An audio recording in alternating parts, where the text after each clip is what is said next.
I just tried to do part four, but I had to start all over again. Like I said before, this is the last act of this script. It's still Thursday. It's still April 30th, I believe. It's about 6 o'clock in the evening. I've been doing this all day just to try to get it done with now because it's kind of addicting to do something like this. I just took about an hour break in between part three and this one. Go Phillies. I watched their walk-off. That was pretty exciting. Go Flyers. I saw last night their overtime goal. Go Sixers. I don't know. I'm kind of hopeful they can find some magic, but I don't know. Just depends on the health and how the ball bounces. Another Kawhi Leonard stupid bounce like that would really just devastate everyone. And go Eagles, because I think their draft was somewhat successful. They drafted some dude from Nigeria who's like 10 feet tall with 8 foot wingspan. Some giant Nigerian dude. So that could be cool in a couple of years. But let me get to this last part. I'm kind of going weird tangents right now.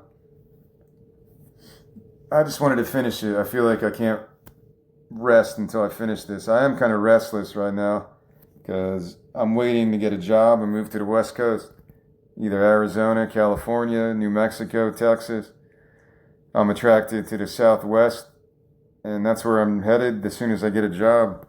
It's just very weird that I can't get a job at a Starbucks or local places around there. I've applied to so many places, man. And it's so weird that I can't get a fucking job. It's a reason I'm in a restless state and just like living in this bizarro reality. So I'm just waiting for that. I don't want to move until I have a secure job that's not going to disappear on me. So that's where I'm at. Or maybe I'll sell this screenplay for $1 million. Who the fuck knows? But we left off in this story on part three with Gillian, Yish, and Kim finally making it to California. And that's probably why I wanted to do this screenplay today. I was thinking about it last night while watching Cool Hand Luke, but I was like, because I'm trying to go to the Southwest, and this movie, this script I wrote, which hopefully turns into a movie one day, is about a trip to the Southwest from Texas to Arizona and to California, and that's where we're at right now. And maybe that's why I'm thinking of this story still. So we left off with Kim, Yish, and Gillian ending up at Agatha's home, and this is the beginning of Act 3, really. Let me do this quick scene, and then we'll get into the rest of this story. I left off at nighttime in Agatha's home. They arrive at her house in Palmdale, California. I chose Palmdale just because I needed to pick something, I think. And that was just on the map I was looking at. I was like, all right, that makes sense. They go through Arizona and they end up in Palmdale. It doesn't really matter though. But that's where this story is right now in California. So we left off with Agatha showing everyone to their bedrooms because they got there in the middle of the night.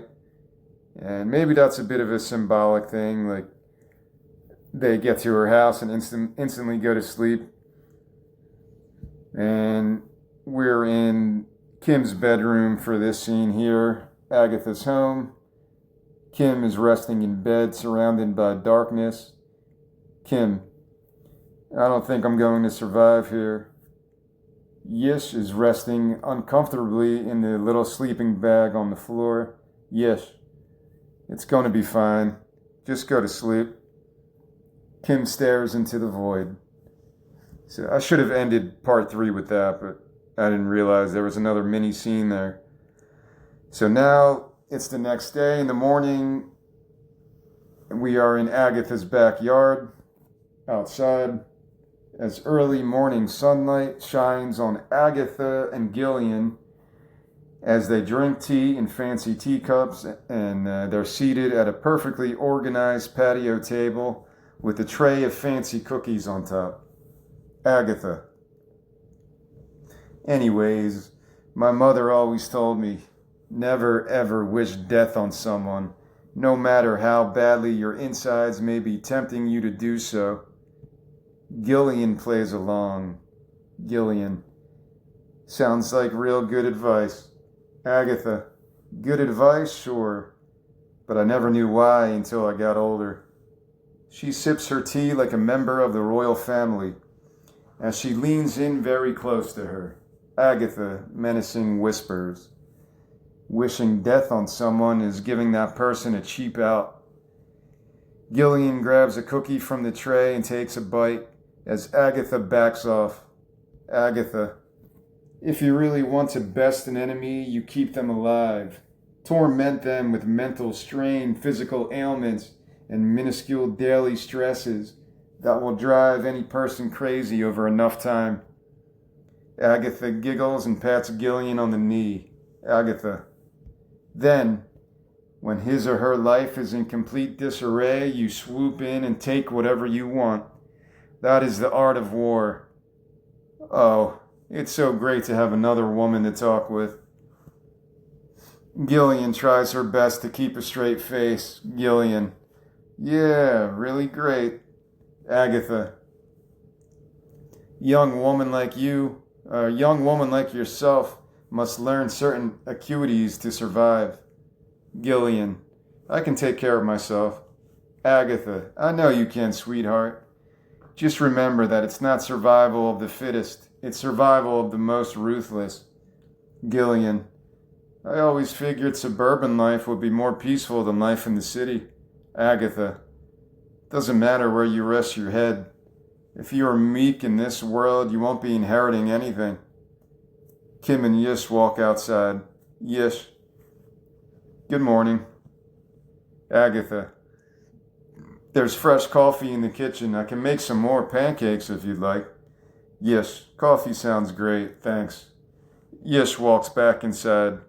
Agatha. Oh, Kim, I laid out all of your pills on the counter. Now, I do have your schedule memorized, but it will be good for you to learn it as well. Kim. Yeah. Can I just enjoy the sunlight, or is that not on the schedule? Agatha. You are mentally ill. You need a strict routine to help give you balance, purpose. Gets you on the straight and narrow. Kim. I am not ill. Agatha. I think there are enough character witnesses out there to prove the latter true. Kim storms away towards the sidewalk, about to burst with rage, while Agatha casually sips her tea, very happy with herself. Birds chirp, wind chimes, peacefully clang, then Kim howls out a primal scream from the sidewalk. Agatha. Oh, very mature. You're going to wake the neighbors. She calmly pours more tea as Gillian gazes towards her, trying to hide her disdain. Now we are still in the backyard a little bit later in the day as the sun sets. Well, we're towards the evening then. Sun sets as Kim sits and watches the next door neighbor, 70s, mow his lawn while attempting to converse over the loud noise. So you have to picture the loud lawnmower going through a lot of this scene. Next door neighbor, loudly over the engine. Gotta make sure to keep this nice and neat at least once a week. Kim stares back towards him curiously, not hearing a word he says, as he slouches down into his chair. Kim. What was that, fuckface? Next door neighbor. Don't want to run the risk of getting ticks or other insects hidden in there. Lyme disease is no joke now. Just ask my son-in-law. It's really quite a hellish ordeal. Kim. I'm going to fuck your wife. Next door neighbor. What was that? Kim. I said, I'm going to fuck your wife. Possibly in the anus. He shuts the engine off. Next door neighbor. Oh, my wife. Yeah. She should be just about done with dinner. You want to meet her? Kim slouches more into his chair as Agatha steps out the back door. Kim, nah, that's all right. Don't want to be a bother. Agatha eyes him. Agatha, time to eat. He ignores her. Agatha, now, Kim. She walks back inside while the neighbor starts up the engine and continues mowing. Next door neighbor. Mowing this lawn is actually a really great way to stay in shape. Good for the glutes. All right, now we are moving inside Agatha's home in the dining room. Moments later, Gillian and Yish set the table. Gillian. I don't know about this place. Yish. Why? Gillian. Agatha, she's kind of a psycho. She leans in closer to him. Gillian. I think she might actually be a real witch, like from the old country, who fattens up children to consume later type of witch. Yish. Come on, she's not that bad. I lived with her for almost 4 years when I was your age. Gillian. No wonder you're so messed up. Yish. Thanks. Appreciate that. Gillian. I'm just saying, I don't think this is the right atmosphere for Kim. Agatha walks in and places a platter of turkey meat onto the table, then anxiously fixes the napkins and lines up the cutlery. Agatha. Everyone take a seat. Kim walks in and sits as everyone bows their head in silence. Agatha. Lord, we thank you for bringing us together for this grand feast. Please provide us the strength to keep thriving in your grace and love. She eyes Kim. Agatha. And please allow those mentally unfit to find their way back into your ever-forgiving and loving arms. Kim takes a deep breath in to try to calm himself. Agatha. Amen. She passes a bowl of veggies to Yish, then stares daggers towards Kim. Kim, sarcastic. Anyone specific you might have been referencing to in that beautiful little invocation of yours? Or referring to, sorry. Anyone specific you might have been referring to in that beautiful little invocation of yours? Agatha. Can't exactly say. Someone with your level of intelligence, or should I say street smarts, should be able to figure it out, brother. Everyone eats in tense silence. Kim. Any new additions to your medicine cabinet since I was last here, sister? She slams her knife down, embarrassed, then eyes Yish and Gillian. Agatha. So, where exactly are you two headed after this? Gillian. Kind of just going with the flow right now. Agatha sips her wine. Agatha. Well, you don't want to be doing that for too long. Might end up lost and in disrepair with no structure or security. Eyes Kim. Agatha. Penniless and out of options. Kim. Oh, Yish knows all about optionality. Don't you now, son? Yish nods. Yish. Yeah, optionality. Everyone continues eating in tense silence. Now we do a brief cut to a little bit later in that meal as Kim finishes off a turkey leg, then tosses his napkin down and holds out his stomach. Kim. Throwing in the towel. Compliments to the chef. Agatha. A compliment? Who is this person under my brother's skin? Kim. Just take the damn compliment. She eyes Yish. Agatha. It's a good thing you turned out how you did, Yish. Mental illness is often passed down from father to son. You were lucky. Real lucky. Kim slams his fork down while Yish tries to cool down the temperature. Yish. It's a real blessing to have a home-cooked meal like this. Much better than nursing home food, I can imagine. Kim, snide tone. Why, yes, son, you will be quite correct in that bold assessment. Agatha. Oh, that reminds me. She walks into the kitchen. then walks back with a daily pill box which she places in front of Kim. Agatha. Might as well get into the habit starting tonight. Opens one of the slots as he inspects the pills. Kim. Just what the hell is all this? How would you even know what I'm supposed to take? Fuck. I don't even know what I'm supposed to take. Agatha. I spoke to your nurse. She sent over some recommendations to help keep you at a manageable level. Kim. My nurse. He rises and launches the pill box against the wall as pills scatter everywhere. Kim. I'm not taking those. Tonight, tomorrow, ever. My consciousness is not going to be managed by anyone. I am what I am. Agatha. Yeah, a complete and utter mess. Ever since conception. Kim. And I won't be transfigured into a fucking vegetable as my humanity slowly withers away like yours did, if you ever had any to begin with. Agatha. Where else are you going to go? You think anyone else will deal with a sick, deviant cancer like you? Kim. If ever there was a case against Big Pharma's mind-numbing malfeasance, it's right there, in your cold, dead eyes.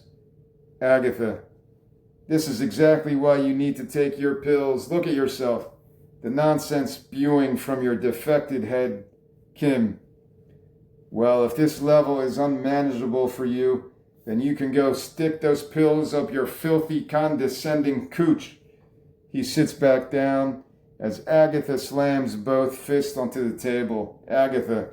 I never. Points her finger right in his face. Agatha. I have no more sympathy for you, brother. You are sick. You are selfish. You are weak. I should have stabbed you in the jugular with that damn bottle.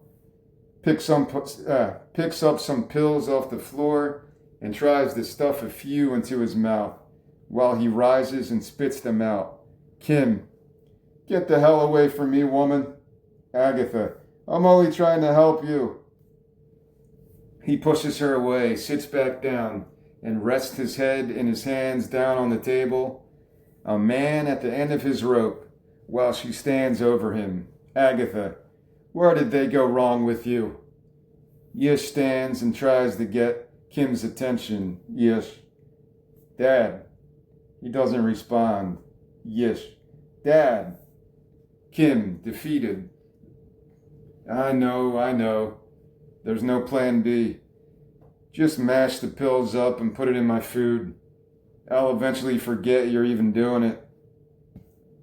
Yish grabs his shoulder. Yish. Let's get out of this miserable graveyard. Gillian. Before this dried up witch eats us all. Agatha. What did you say, young lady? Yish. I'm sorry, excuse me. Yish. I'm sorry, Aunt Agatha, but you really are a rotting puddle of toxic cunt juice, and I think you might need some serious mental assistance. Kim laughs hysterically, shocked by Yish's uncharacteristic outburst. Agatha. I need help? You three are a motley bunch of convicts and heathens. I want all of you out, now. They happily strut down the hallway as she sits down and places her napkin onto her lap, trying to hide her agitation. She sips her wine alone, then accidentally knocks over a glass of water as it spills onto her lap. All right, now we're moving moments later. Yish is driving his truck through the suburbs, away from Agatha's home, while Kim laughs in the passenger seat, drumming merrily onto the dash. Kim. Did you see her stupid face? Gillian leans forward between them from the back. Gillian. That was epic. Don't know how much more I could have taken from that woman. Kim. He even used my cunt juice line. She holds up a Wizard of Oz collector's edition plate of the Tin Man and Agatha's platinum credit card. Gillian. All I could get my hands on was this stupid plate, but I swiped one of her credit cards earlier. Yish. I asked you not to steal anything. Kim swipes and pockets the credit card, then holds the plate up. Kim. Never liked the Tin Man. He tosses it out the window like a frisbee. Alright, now moments later, we are at a gas station later that night as Yish fills up his truck while smiling towards Kim and Gillian through the front store window. Now we're inside the store at the same time as Gillian grabs a prepackaged cell phone off the shelf and hands it to Kim. Kim. And I can use any song I want? Gillian. That's what you're worried about? Kim. A ringtone says a lot about a person. Gillian. Yes, you can pick any song. She grabs another phone for herself, then walks with him towards the register, grabbing armloads of snacks and candy. Alright, now a little bit later that night, they're back in Yish's truck as he drives on a dimly lit highway. And I'm not familiar with California. I don't know. It's just a dark type of desert road if you can find one like that. I'm not really a scouting person looking at locations. But that's basically that's what I view during these scenes, really. As Yish drives on the dimly lit highway, Yish, frustrated. I'm only saying that I don't know where I'm going. Kim and Gillian sit in the back seat, open bags of snacks scattered everywhere, their new cell phones in their hands. Kim, nobody ever really knows where they're going. She shows the phone to him. Gillian to Kim. This was the song you wanted, right? Kim, yep. Yish eyes them through the rear view. Yish. So you want me to just drive around aimlessly? Kim, we'll find the path sooner or later. Yish, the path? What the hell does that mean? Gillian, just go with the flow. Kim, yeah, do what she said. Yish sighs, too tired for another argument, while Gillian hits some more buttons on Kim's phone. Gillian, you're sure? Kim, yes, I'm sure. She hands him his phone, then presses a button on her phone to call him, as Motorhead's Ace of Spades plays. Kim, call me again. She sighs. Gillian, I swear, you're like a 5-year-old sometimes. She calls him again as Ace of Spades plays from his phone. He plays air guitar, then stares out the window towards a sign lit up like a beacon. Indian Reservation Casino. Kim, I think we found the path. Yish notices the sign as well, as Kim sits up behind him and massages his shoulder. Kim, calm tone. You have to follow your muse, son, through the ups and downs. Yish, until your muse leaves you broke and beaten on the side of some highway. Kim, what happened to that positive outlook you always seem to preach about? Gotta keep that mental womb clear and true. Yish sighs and applies another nicotine patch to his arm. Alright, now we're cutting a little bit later in that night in the hotel suite of that casino. Gillian jumps on a lavish king-size bed, then falls back and stretches her body out like a snow angel as loud dance music plays from the radio. Kim uncorks a champagne bottle by the already raided mini bar as Yish sits nearby eating a slice of pizza, staring blankly out the window. Kim, will you just let loose and enjoy yourself for once? Yish, sorry, I'm tired. We should all really get some sleep so we can make a plan tomorrow. Kim puts his arm around him. Kim, you're not tired. Your brain is just stuck on repeat, thinking about tomorrow, next week, next month, 5 years from now. Who will handle your remains when your body finally decides to shut this whole perverse production down?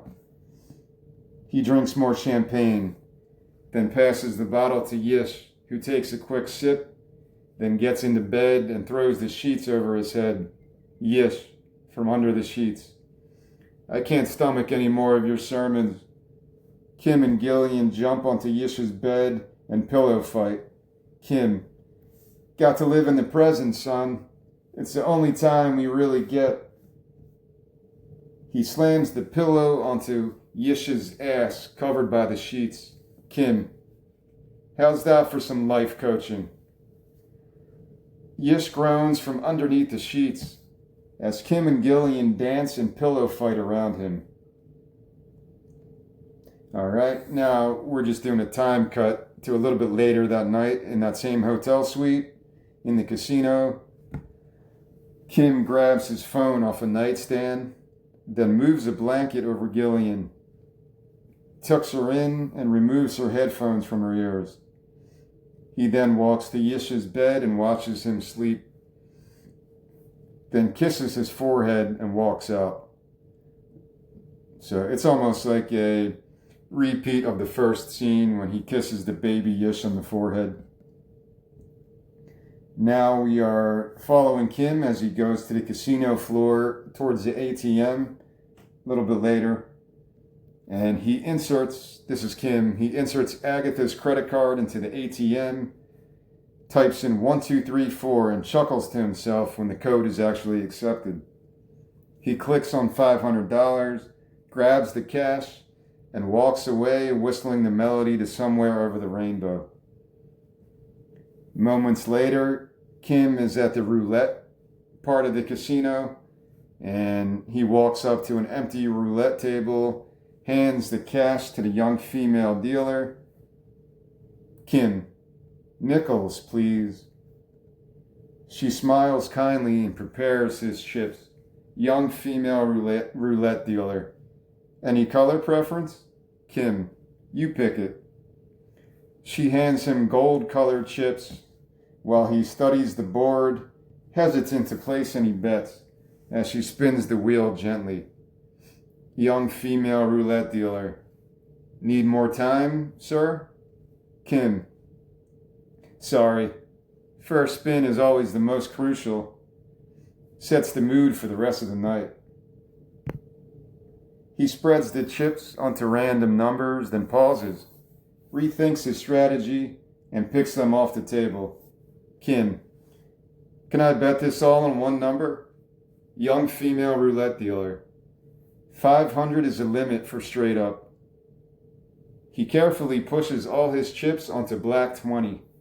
Young female roulette dealer: black 20 straight, sir? He nods. Kim: please be kind to an old nut. She flings the ball around. Young female roulette dealer: I'm honestly rooting for you. He stares at the ball, rolling around the wheel for what seems like an eternity, until it finally drops into a slot. Young female roulette dealer: oh my God, black 20. He stares at the ball and slot 20 with a hint of shock, then pumps his fist in muffled celebration, trying to keep his cool. Paces around the casino floor, his adrenaline now fully flowing, then struts back to the roulette wheel, clapping his hands. Kim: let's keep it going now. My muse is out tonight, and she craves action. We are now going into the casino montage, which isn't that long. It probably would only take a couple minutes, maybe even less than that on screen.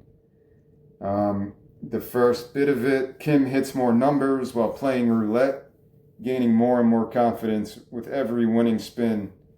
Next, Kim rolls dice at a craps table and smiles wide after winning his bet. Next, Kim bets most of his chips and hits a straight flush at 3-card poker. Next, Kim hits a huge jackpot on a slot machine for over $30,000. Next, Kim quickly takes down 3 shots in a row with some strangers at the bar, then flips a $5,000 chip to the bartender as a tip. Next, a small crowd cheers Kim on as he tries his luck at blackjack, playing all 5 spots at the table and winning each one as a dealer bust. A larger crowd cheers for Kim as he wins the max when the big wheel stops on the joker slot. He then tosses some of the chips into the air for anyone to grab. Kim strolls through the casino floor with 2 full racks of chips under his arm as his growing following of fans party around him. So I think it was a good idea to do a montage here. I'm pro montage usually. I think it's a good way to enhance the story without making it boring. Because what else would I do here? You know, you show him at a craps table, he wins a lot, then he goes somewhere else and wins a lot. You might as well just find some cool song to put there and make it into like a music video almost. So that's the setup there. He wins a bunch of money throughout the next couple hours at random games, like he can't seem to lose whatever he does. This is when it gets into the Dostoevsky kind of mystical type of surreal fantasy land. So we left him and he's strolling through the casino floor with 2 full racks of chips under his arms. And now we go to the blackjack table. We're back to normal time here. We're ending the montage. A female spectator in her 50s, wearing a sweater with an elf design, lights Kim's cigarette as he sits at a blackjack table with 2 full racks of chips in front of him. Female spectator. I've seen them handle bigger bets before. Just depends on how the night's going, I guess. The blackjack dealer, female, 40s, consults with the bald pit boss, male, 40s, behind the table, then walks back towards Kim. Blackjack dealer. He said you can wager the $50K this one time. After that, the max bet will be $10K a hand, no matter the outcome. Kim nods as more spectators walk over and watch. Kim. Fair enough. He casually pushes all of his chips into the betting circle, while the pit boss watches her deal out an ace of spades and a jack of diamonds. Blackjack dealer. Player has blackjack. Congratulations, sir. The crowd celebrates with Kim as he puffs his cigarette confidently, like he expected to win all along, and winks towards the dealer. Kim, keep 5,000 for yourself. Stands and eyes the pit boss. Kim, want to go again? He walks away while Kim stacks his chips. Now we are moving to a little bit later that same night, and we're at the craps table on the casino floor. Now Kim is blowing on the dice, where 3 full racks of chips are stacked in front of him. And it's that time of night in a casino where only the true degenerates still remain around the table. It's very early morning hours where most people are done gambling at that point. Some people just never stop though. I used to gamble a lot, and I used to watch like people play different games, and it was just really exciting. People who gamble a lot of money, it's just fun to watch their demeanor and just the thrill, adrenaline rush you get. So that's really the type of people left in the casino at this point of the morning. Kim quietly to himself as he's blowing on the dice. Stay with me, baby, for just a little while longer. He tosses the dice and rolls an 11 as the degenerates cheer and Kim reaches for the sky. Kim, lucky ducky 1111, all good children go to heaven. A creepy male spectator, 40s, squeezes his way through the crowd and puts his arm around him. Creepy male spectator.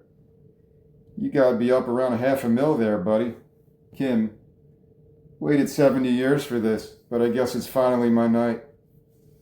He slyly swipes a handful of chips out of Kim's rack. Creepy male spectator. Every dog has its day, right?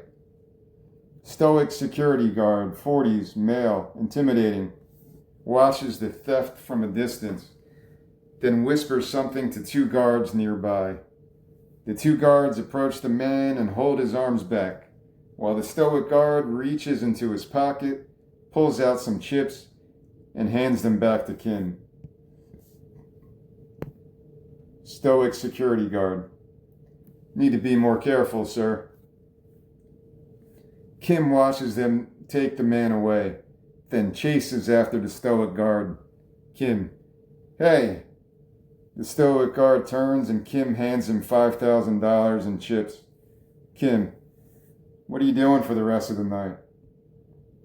Alright, now we're a little bit even later that night, early morning, in the casino floor. We're back at the roulette wheel, where Kim stands at the end of an overly crowded table. All other roulette tables void of players at this point. Everyone's just trying to get the vibe that Kim has on this magic night. So Kim pushes an absurdly high tower of chips on the black 20, while the stoic guard stands by his side, protecting his 3 racks of chips. Kim. Think we can conjure up some magic again? Stoic security guard. Don't know what to think, sir. All I know is this is by far the most fun I've had since I've been working here. The same roulette dealer from before gives the wheel an initial spin as tension builds and Kim winks at her. Kim. Gonna need your help again, honey. She smiles back. Young female roulette dealer. I'll try my best. Other eager gamblers squeeze forward and place their chips on and around black 20. No other numbers on the board covered, as Kim shouts like a carnival game vendor. Kim. Step right up, everyone's a winner. The pit boss walks over and watches with his arms crossed, as Kim eyes him and places one more chip on the black 20. Kim. This one is for you, my friend. The dealer flings the ball around, then waves her hand over the table. Young female roulette dealer. Final bets. Everyone watches with crazed anticipation until the ball plops down. Young female roulette dealer. Black 20. Oh my God. The crowd erupts in absolute pandemonium, then parades Kim around the table like he just won them the Super Bowl, while the pit boss shakes his head in disbelief. Now we're even later or earlier morning, and we are in the casino bathroom, where Kim is snorting cocaine with 2 businessmen in suits, and then he pats one of them on the back. Kim. I've hit my mark, gentlemen. You guys enjoy. He walks towards the stoic guard, who stands by the bathroom door, holding Kim's 3 racks of chips. Stoic security guard, quietly. Sir, you have close to $500,000 in chips here. Do you want me to bring these to the cage for you? Kim. That won't be necessary. My muse still beckons. Stoic security guard. I honestly wish I could stay with you a little longer, but I need to get home and drive my daughter to school in the morning. Kim grabs $20,000 in chips and places it in his shirt pocket.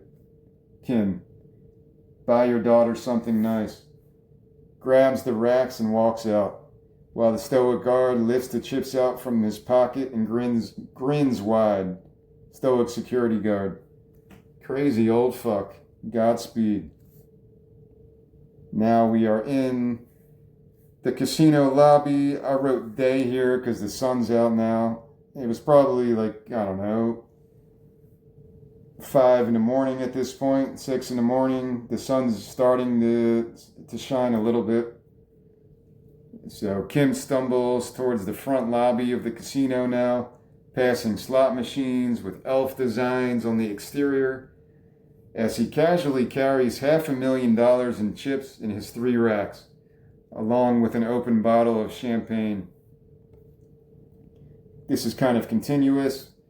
Now Kim is walking outside the front entrance as the sun rises, and he walks down the stairs, sits on a bench, and lights a cigar.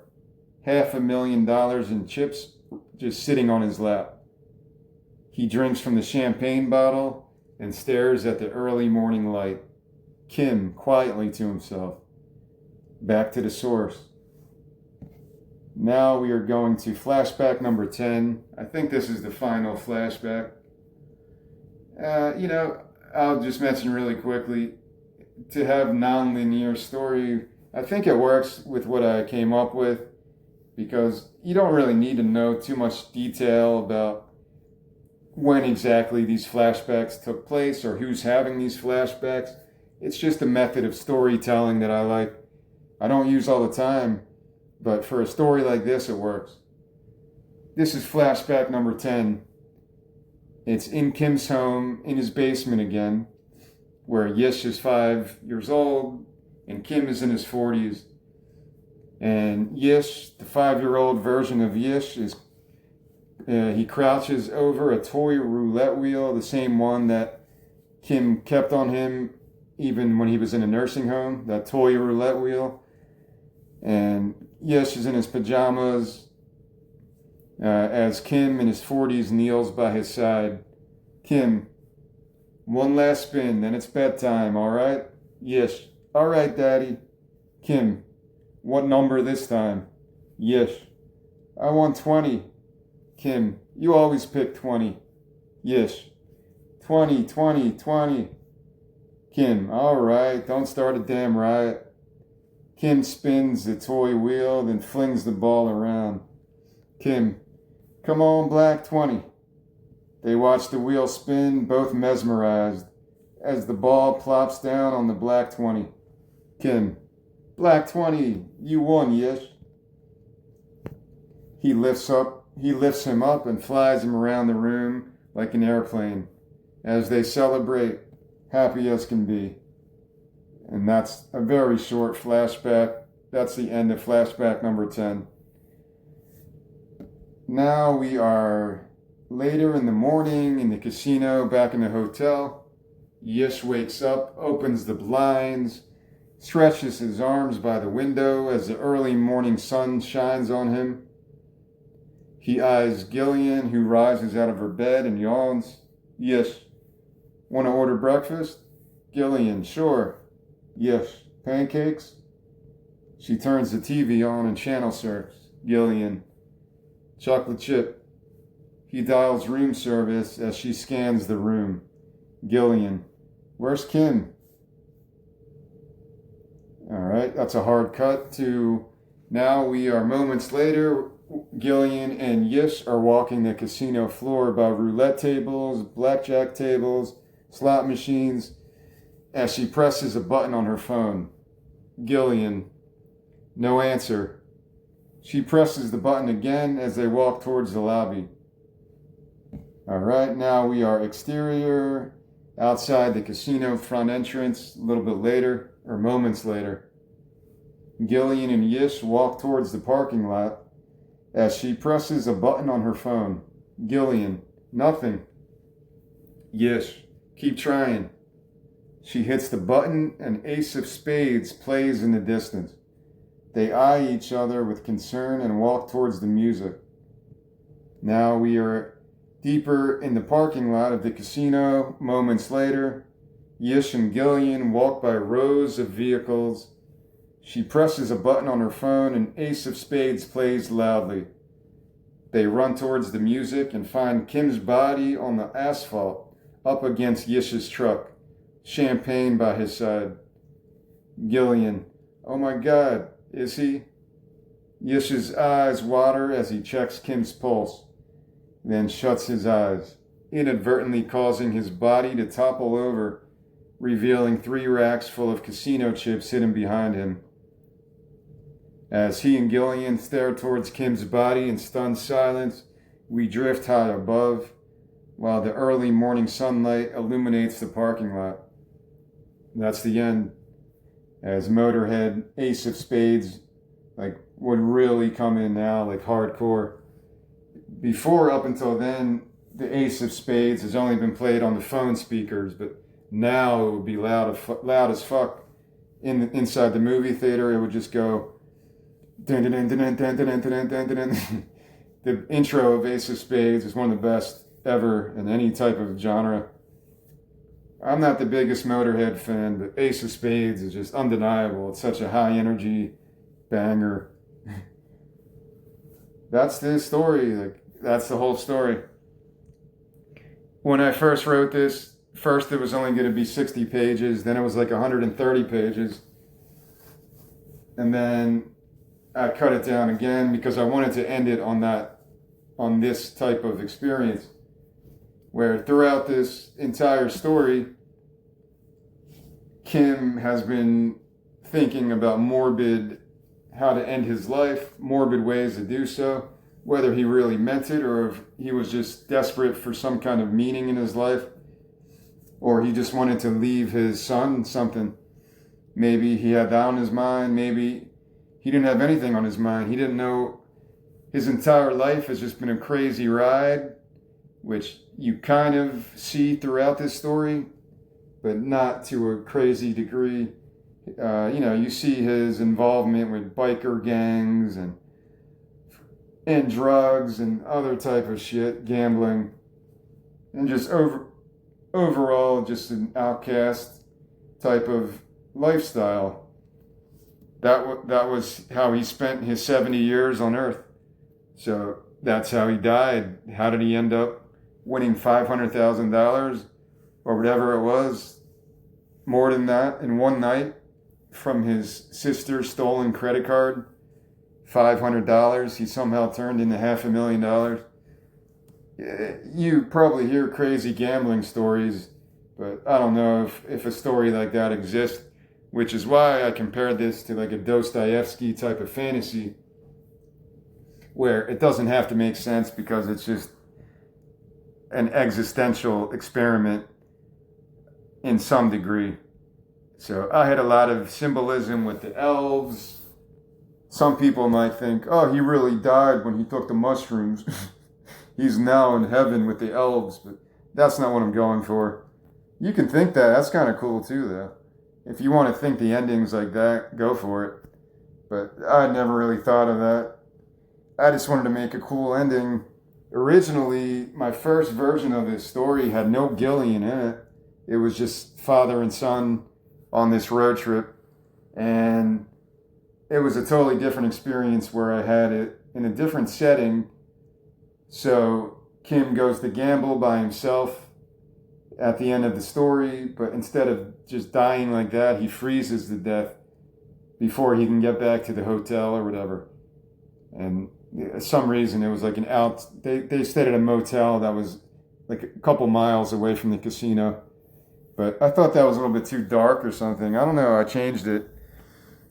Once I included Gillian in the story, it changed a lot of the tone, I think.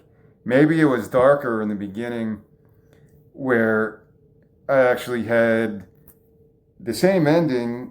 Kim ends up winning like $500,000 at a casino one night. He goes back, tries to get back to the motel, but he doesn't make it, and he freezes to death outside.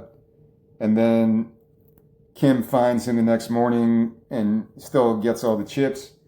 And then it's almost like a ancestral curse. Now, the last scene would be Yish going back to the casino with the 500 grand in chips, and he becomes like the eccentric. He starts gambling.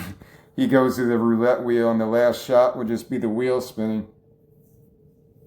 But I do kind of like the poetic look of an ending like that, but I think this one's better, where they're just over his body in the parking lot, almost like Kim was almost foreshadowing his death, especially once he took the mushrooms at the waterfall and he was like, the elves told me so.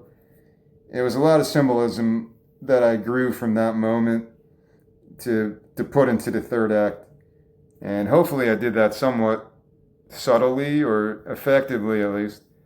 That's what I was going for, some kind of foreshadowing like that. That Kim knew the whole time he was going to die. He just didn't know how exactly it would happen. So maybe that's why he wanted to kill himself, just to stop thinking about it. I don't know. Or where he just knew his wild ride was over and he didn't know what else to do at that point. It's like his wild streak of 70 years on planet Earth was over, and he just wanted to die at that point. He didn't know any other way to live. So you could go through a lot of these different analyses, and I'm not even sure which one works the best. But I do know I like this ending more than other ones I developed. I think the ending here with them over his body in the parking lot in the early morning, and Ace of Spades by Motorhead kicks in, and you have an overhead drone shot of this scene, and it's just an overhead shot of goes up and up and up and up, farther and farther from the body, and Yish and Gillian over the body, and you just end the movie there. I like that effect a lot. It's really the only way I would want to end this movie, as Ace of Spades by Motorhead plays, because if you listen to the lyrics of that song, it's not really about gambling. It's about not giving a fuck. That's what it's about. It's telling it is about living your life by your own terms. And yeah, I think that's what it's really about. If you listen to the lyrics, let me look at them myself because I forget. There's some lyrics in Ace of Spades that fit perfectly with this story, and I don't think originally I connected that until I was looking for a song to end it. As the credits went, I was like, what song should play? And when I heard Ace of Spades, I was probably looking up gambling songs, and Ace of Spades, I'm getting the lyrics now, 1 second. I'll read these lyrics to you, and I think it will totally connect with Kim's character and the themes of this story. If you like to gamble, I tell you I'm your man. You win some, lose some, it's all the same to me. The pleasure is to play, makes no difference what you say. I don't share your greed. The only card I need is the Ace of Spades, the Ace of Spades. I tried to keep the Ace of Spades also throughout the story. In the beginning, when he's in the nursing home, he wins the poker hand with the Ace of Spades. Later, towards the end, he wins the big blackjack hand with the Ace of Spades. Playing for the high one, dancing with the devil, going with the flow. It's all a game to me. 7 or 11, snake eyes watching you. Double up or quit, double stake or split. The Ace of Spades, the Ace of Spades. You know I'm born to lose, and gambling's for fools, but that's the way I like it, baby. I don't want to live forever. And don't forget the Joker. Pushing up the ante, I know you got to see me. Read 'em and weep, the dead man's hand again. I love these lyrics, man. I see it in your eyes, take one look and die. The only thing you see, you know it's gonna be. The Ace of Spades, the Ace of Spades. Like, I don't care if you don't like this type of music. This is poetry, man. It's really poetic lyrics. This is one of my favorite songs of all time. I don't know if I've spoken Motorhead before. The only other time I did was when I made the original postings for this script. Because you just listen to this song, it's like going with the flow. Gambling's for fools, but that's the way I like it, baby. I don't want to live forever. There's a lot of themes in this song that connect to the story, and it's really cool how that connected at the end. That's the main reason I don't want to end this movie any other way. I wrote 20 more pages of like, all right, so now Yish has all this money, what's he going to do with it? And I made this storyline where he goes into a bank and he makes some trust to leave to Gillian, and then maybe they end up becoming like a family, and they end the movie at the Hollywood sign because she always dreamed of going there. And I pondered doing it. It wasn't that bad, but I think it took away from the spirit of the story if you continue the story, because Kim is the main character. It should end with his story. Kim is almost like the one telling the story. He's the one you're following and rooting for or not rooting for, depending on what you think of his character or whatever. If I would have made a different story and end it with Yish and Gillian under the Hollywood sign, I don't know if it has that same effect. It's maybe a happier ending.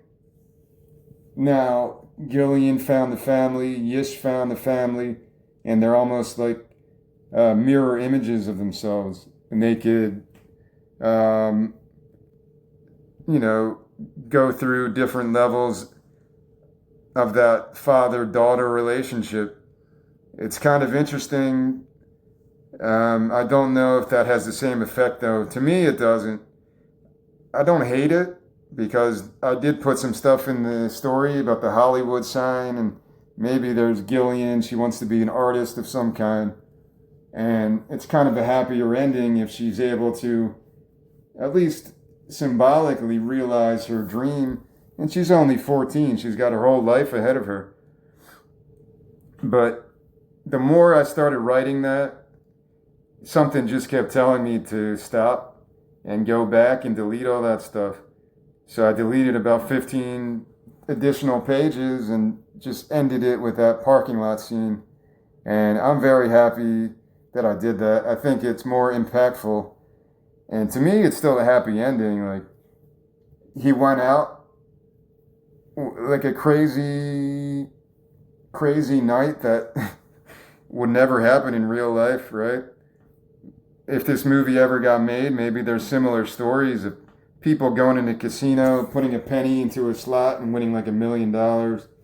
You hear stories like that sometimes, but sometimes I think they're planted by the casino to entice people to come.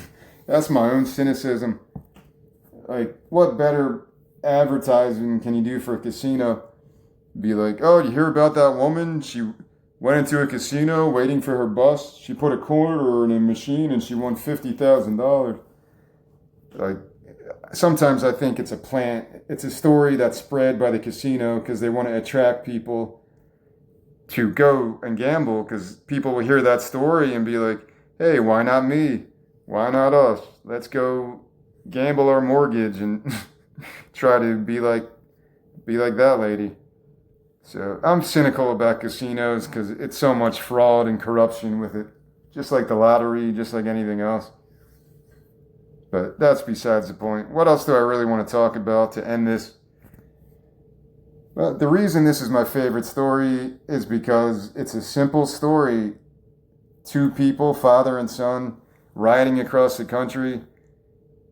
And all the, I would say, yeah, some crazy shit happens. And the way the story's told, it develops their character, their story. And you follow their entire lives. The first scene shows them as a young father and a baby. And then towards the end, you would get to experience their entire relationship through life, through 70 years, or whatever it is, 30 years, 40 years. Because of the flashbacks, like, there's no way to do a movie like this in a linear fashion to make it to flow as well. I don't think there is. So that's why this became my flashback script with 10 flashbacks that aren't very long and they're spread out. I thought would be good ways to spread them out. And that's just how I designed the outline to be like that.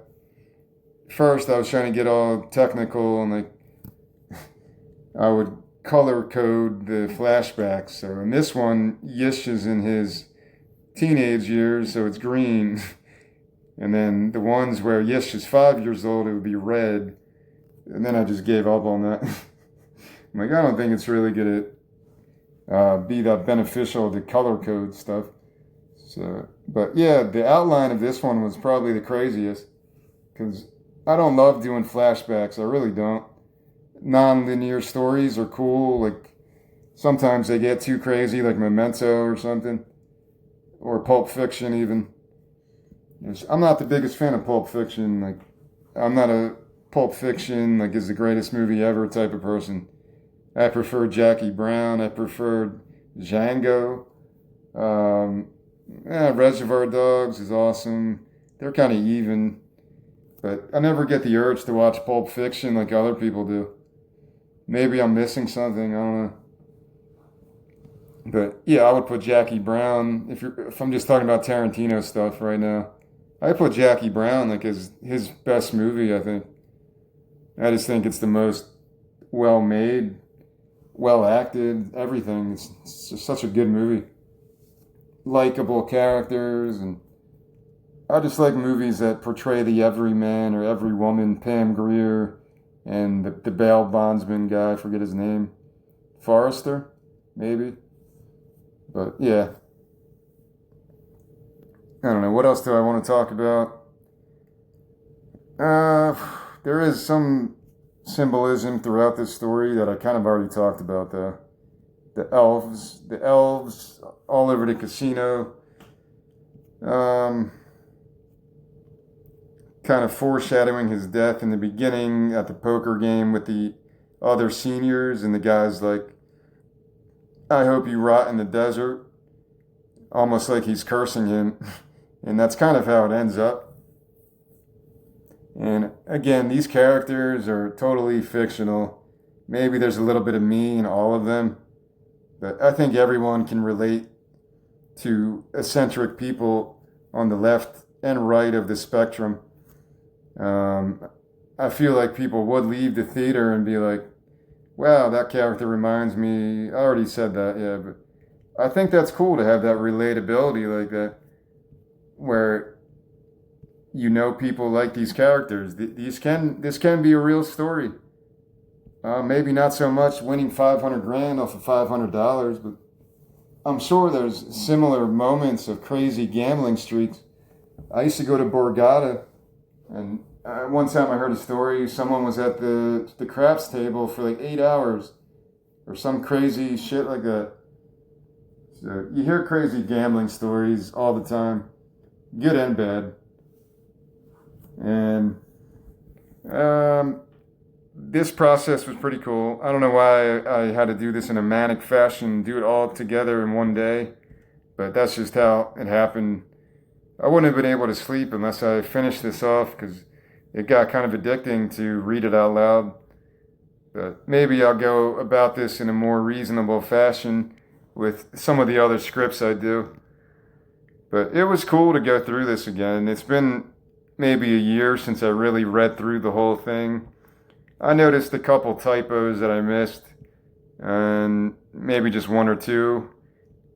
Sometimes I wouldn't name the person in the action, so it got a little confusing. And I'll go back and fix those minor things, no problem. And I did have one last, during the end credits, after that parking lot scene, you would morph it into Gillian's sketch pad, and she sketched the same picture. Almost like, remember that movie, Better Off Dead? I think there's a show, Better Off Dead, with John Cusack and Demi Moore. I think there's like an animation element to that movie, right? Like a cartoonist or something? Yeah, right? It's probably where I'm getting this inspiration from. So during the end credits, you would see different sketches inside Gillian's drawing pad, and they would be displayed behind the credits.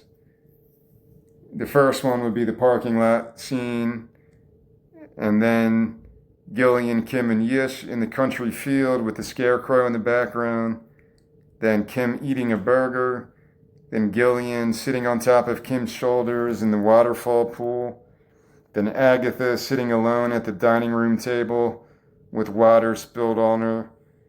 Kim looks down at the canyons from the cliff edge. Yish eats a mushroom by the waterfall. An elf king and an elf queen sit upon fancy thrones. Kind of a psychedelic look. Piece of art.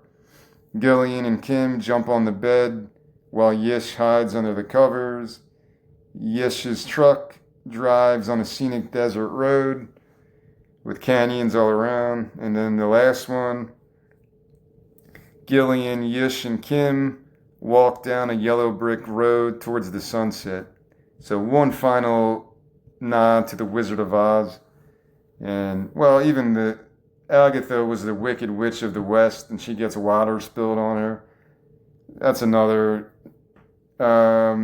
tribute to the Wizard of Oz, because I'm always influenced by that movie, man, for some weird reason. Not always, often. In some of the movies I make, I try to put weird Wizard of Oz type of metaphors or symbolism. Sometimes it's corny, sometimes it works. I think it works in this story because they are on a journey and the stakes are high. It's a cool look. I don't really know what year I would set this in. It could be modern day. It could be early 2000s because they have like flip phones and there's pay by the minute phones you would buy at a gas station, like that drug dealers use, whatever they're called. And I guess this would be set in the early 2000s. It could be, you don't really have to say what year specifically, but I think it works out if you do the math. And, well, Kim was in his, 30s in that first scene where Yish is a baby. He was in his 30s or 40s. And that was like 1980. So, yeah, it would make sense that this would take place in the early 2000s. And that's pretty much everything. I've spoken a lot about this story. It's my favorite story. If I had that ability and be like, you can only make one work of art can be purchased by a production company and turned into a movie, which one would you select? It would definitely be this one. This is easily produced, easily filmed. I think it could be very easily filmed. There's some flashback stuff where you might need makeup to make the people look older or younger, but it's really only one character. And then you would just need a different actor for Yish. A baby Yish, a 5-year-old Yish, a 14-year-old Yish, and then the present day Yish in his 30s. For Kim, you need the 70-year-old Kim, and then sometimes he's 50, sometimes he's younger. So you could possibly even use one actor and just use makeup or CGI or whatever they do to make people look younger or older. I don't know. So really that's the only maybe headache for a script like this where you have to age people. But I don't think it's a huge deal. And yeah, this would be the one I pick. It's not saying I'm not proud of some of the other ones I've written. I really like the script Jailbreak. Maybe I'll do that one next, about the crazy ice cream truck driver who's really like a doppelganger demon. Maybe I'll do that one next since it's only 50, 60 pages. And that's probably my other favorite, but that's more of a 60-minute episode for my series. But it's a horror movie, definitely. And yeah, I'll see how this goes. I think it's beneficial for me just to speak these things aloud like this. So I may continue doing this tomorrow if I get the urge to do Jailbreak or Seeds of Anarchy, or see what I could do 20, 30 pages at a time and see where I go from there. Yeah, but like I said in the beginning of this is because I'm restless right now. I'm trying to make a move and get my artistic life going. Because it's not working how I'm doing it right now at all. There's no money, there's no attention, there's no way to attract people to what I'm trying to do. So it's a restlessness different than frustration, because I'm still happy doing this stuff. It makes me more passionate about this project, that I could kind of play it out in my head in a read like this, whether you want to call it a table read or whatever. I know it's just me reading the script. It's not a table read, but I just thought it was a funny way to title it. But that's all. If anyone listens to this and has suggestions or ways to develop something like this, to not just make it a solo type of thing because I need other people involved with any type of screenplay project. I can't do anything else. I don't know how to direct. I can't act.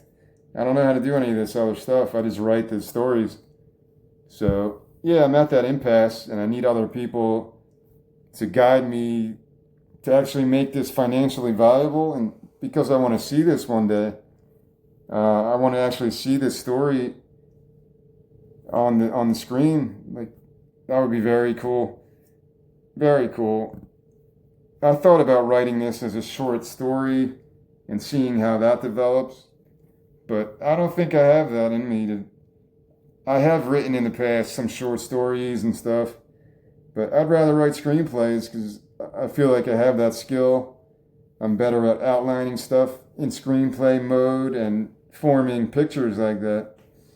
When you do a mini novel or a short story or collection of short stories, to me it's not as interesting. It's not something I enjoy doing. I feel like there's too much filler involved where you're just trying to act. You're just trying to find words to add to the monstrosity because you want to be taken seriously as a writer. So you're just following other people's depictions of what a good writer means. And there's a bit of that in screenplay writing as well. For a good 2 years, all I did was write screenplays, read screenplays, get more involved with certain philosophies on how to outline stuff. I would read like One Flew Over the Cuckoo's Nest or The Matrix. I would try to read, I would maybe a screenplay a week, a famous one, and I would also read amateur ones and give feedback. So I was doing that for a good 2 years to try to develop a better skill set. I don't think I've lost that, but the magic I had in 2020 to 2022, it might be hard to get back right away. It's going to take me some time if I go back into screenwriting, but at this point, nah, I'm not going I'm not going to spend any time writing a screenplay because it's just too much work and I need to get paid for doing stuff like that. So I'm just revisiting my old writing in the hopes of kind of resurrecting interest somehow. I think this way is useful, whether or not people actually go on my Substack and will give me their opinions on things. And I realize this isn't professionally done. I'm not speaking correctly. My inflections aren't great. So I got a lot to work on, I get it. But it's good for me to at least practice this as I prepare to do my audiobook as well. So I'll leave it there. Go Sixers.